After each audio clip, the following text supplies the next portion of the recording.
അങ്ങനെ കൃത്യം 12-ാം ദിവസം യൂട്യൂബിൽ നമ്മുടെ ഷോർട്ട് ഫിലിം 1000 വ്യൂസിലെത്തി. ഇതൊക്കെ എത്ര വലിയ കാര്യമാണോ എന്ന് ആയിരിക്കും ഇപ്പോൾ നിങ്ങൾ ചിന്തിക്കുക. ഒരു തുടക്കക്കാരൻ എന്ന നിലയിൽ എന്നെ സംബന്ധിച്ച് ഇത് വലിയൊരു കാര്യമാണ്. ഈ ഷോർട്ട് ഫിലിമിൽ ഒരു പാട്ടുണ്ടായിരുന്നു. ആ പാട്ട് ഇൻസ്റ്റാഗ്രാമിൽ 3.6 മില്യൺ വ്യൂസ് നേടിക്കഴിഞ്ഞു. ഇപ്പോഴും ആ പാട്ടിന് ലൈക്സ്, കമൻറ്റ്സ്, ഷെയർ എല്ലാം കിട്ടുന്നുണ്ട്. അത് തന്നെ വലിയൊരു സന്തോഷം. ഞങ്ങളുടെ ഷോർട്ട് ഫിലിം കണ്ടിട്ട് പലരും കമൻറ്റ്സ് ആയിട്ടും അതല്ലാതെ ഞങ്ങൾക്ക് പേഴ്സണലി മെസ്സേജ് അയച്ചും ഞങ്ങളോട് ആവശ്യപ്പെട്ടൊരു കാര്യമുണ്ട്. അത് ഞങ്ങൾ ഒരുപാട് അത്ഭുതപ്പെടുത്തി. അത് മറ്റൊന്നുമല്ല, ഈ ഷോർട്ട് ഫിലിമിനൊരു 2ാം ഭാഗം വേണം എന്നുള്ളത്.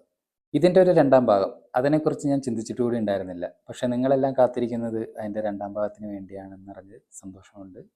കഥകൾ ആലോചനയിലുണ്ട്. നല്ലൊരു കഥ ഒത്തു വന്നാൽ തീർച്ചയായും ഇതിൻ്റെ 2ാം ഭാഗം നിങ്ങളിലേക്ക് എത്തിക്കുന്നതാണ്. തുടർന്നും നിങ്ങളുടെ സപ്പോർട്ട് ഞങ്ങൾക്കുണ്ടാകണം. അപ്പോൾ അടുത്ത വീഡിയോയുമായി വീണ്ടും കാണാം. ബൈ.